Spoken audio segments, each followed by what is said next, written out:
What up? It's your boy, Incredible Man, and yes, I am back at it again. And this is Black Clover episode 138 review. Oh my gosh, let's get it, man.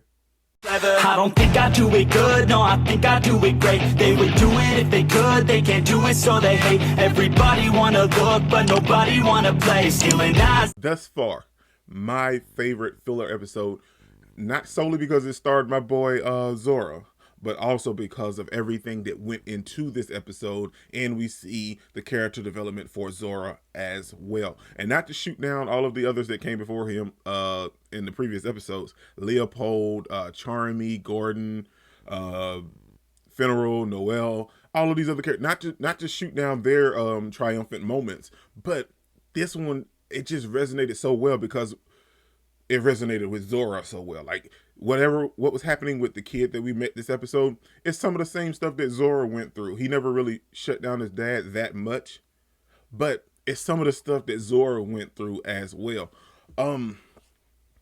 So to start off, we see ZORA deciding to take a journey because, he didn't want to be around the Black Bulls at that moment. He did, I don't have time for this. So he decided to leave because we know ZORA's kind of the loner of the group. He doesn't really interject with the group as much, but like when times needed, like when the arc comes up and stuff, like ZORA's there.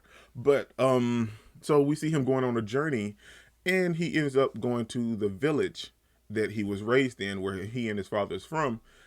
And he pays a visit to his father's grave. Now, before that, we see him and his father getting flowers from one of the villagers in the village. And then that same villager comes back into play later in the episode because we see that villager's son.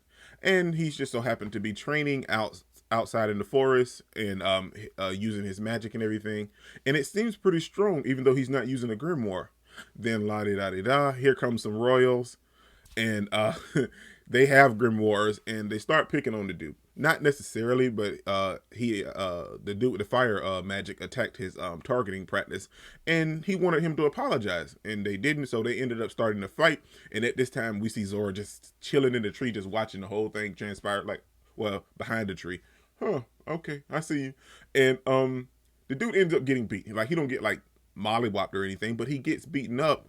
And ZORA comes out and mentions to him, well, hey, it was 3 against 1, and they had grimoires. You really should be trying to fight these people like this, man. And then, this dude, he walks around. He has a chip on his shoulder because he was born a peasant. Now, I love the fact that they handled that so well this episode. By the end of the episode, he doesn't look at it as him being a peasant anymore. He's just happy to be his father's son, and he's going to practice his magic to become a magic knight. But Black Clover is one of those things that it constantly hits home with the peasants and the royals and everything, because the royals always feel like they're so above everybody else. And the sad thing is, it's not the royals that's in, well, it's some of the magic knights, but it's not all of them. All of the ones that's like super strong and are in power are the ones that accept the peasants and stuff. Because let's be real, all of the magic knight captains and the higher ups in the magic knight squads respect Asta and Yuno. Let's be 100%. They all respect Asta and Yuno. So you have the ones that's not really that high up in the food chain, but they are royals, and they look down on the peasants. And then you have some of the ones that's like they're surrounded by the king. Of course, they look down on the peasants, but they're not that high in the food chain, and they look down on the peasants. And that's what this episode was. And it kind of brought back a feeling, because we know ZORA felt some type of way about the royals as well, because we all know that royals end up killing his father. Well, Magic Knight Squad royals or whatever. And they end up killing his father. But this episode kind of really transpired a lot more, because we see this kid going through some emotions and everything. And he even just straight bashed his father. It was like, well, if I wasn't born to a peasant, I would have more magic power, and we wouldn't be looked down on like this. Nah, dude, be thankful that you were born at all, for one. And then you gotta be thankful, man, because ZORA was born to a peasant. Asta was, well, that's a different story. That's a different story in his own thing. But Asta and both were raised as peasants, and look at them now, man. Like, they pretty much they own the show. And so just be thankful that you have an opportunity to even be able to try to be a magic knight, because look at someone like ZORA, Asta, and these guys were raised as peasants and born peasants, but they made it, man. Okay, I'm getting off subject, but so that's what the episode was resolved around, and it just so happens that this kid's father is the same guy that we met at the very beginning of the episode that gave the flowers to Zora's dad, Zara. So it was nice to bring that full circle. We see Zora going back to the village where he was raised, and he ends up coming in contact with someone that kind of maybe felt like he did a little bit when he was younger, and he ends up saving him and helping him throughout the episode. And it was nice to see that. And then we have that one whole moment where the kid comes back with a magic item and he doesn't know how to use it, and it goes all out of control, and Zora ends up saving the kid. And then he leaves the magic item and goes home and tells his father that, yeah, this kid from the peasant village stole it. Oh my, he lied on this kid so bad, man. So the man came in there and he accused his son, and then he started to take his son to the capital, and then they started to fight.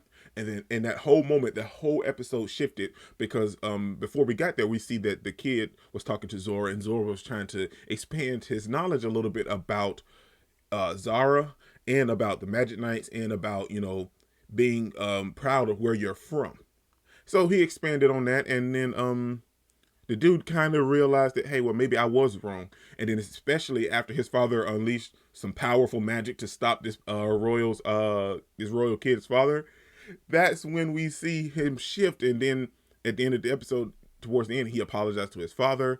And the funniest moment in the entire episode is when this royal kid's dad was like, well, I'm going to call the Magic Knights and have them come arrest you. And then Zora bops up. The whole episode, he was, you know, he had on the robe and he was like, oh, I'm just a cool mask guy. And then at the moment when it really needed it, he exposed himself as a Magic Knight, and he was a part of the Black Bulls. And it was like, yeah, I want to arrest him. And he was like, no.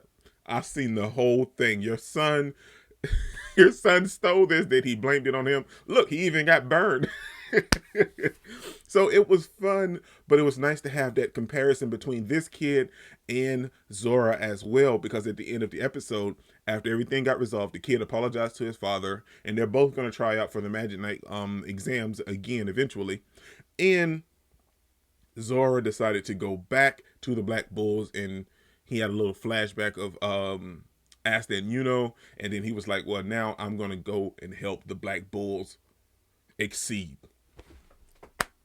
I don't know, maybe because it was just Zora, but it just felt so good because we got a little brief history into, we see Zora walking around and we see some moments of him thinking back about to his father and everything. And it's so good because Zora's story is something that it ties so much into Yuno and Asta's story, but it's his own story at the same time, if you catch my drift. And I really enjoyed it, and I think that the way that they're going about everything, they're breaking it down every episode, where we get to see members of the Black Bulls end up being getting more character development and being more driven and being more focused. I love it every week, man. So I'm super excited for next week, man. This is your boy Dick Incredible. Don't forget to smash the like button so you can't smash it anymore. Comment down below and I'll be sure to respond to each and every one of them, and subscribe, but only if you really want to, man. Remember that anime matters, anime is greatness, and anime is life, man. Peace out. It's okay, yeah. I cannot complain because today, yeah, I'm doing my thing. I stay my lane, yeah, and fight through the pain.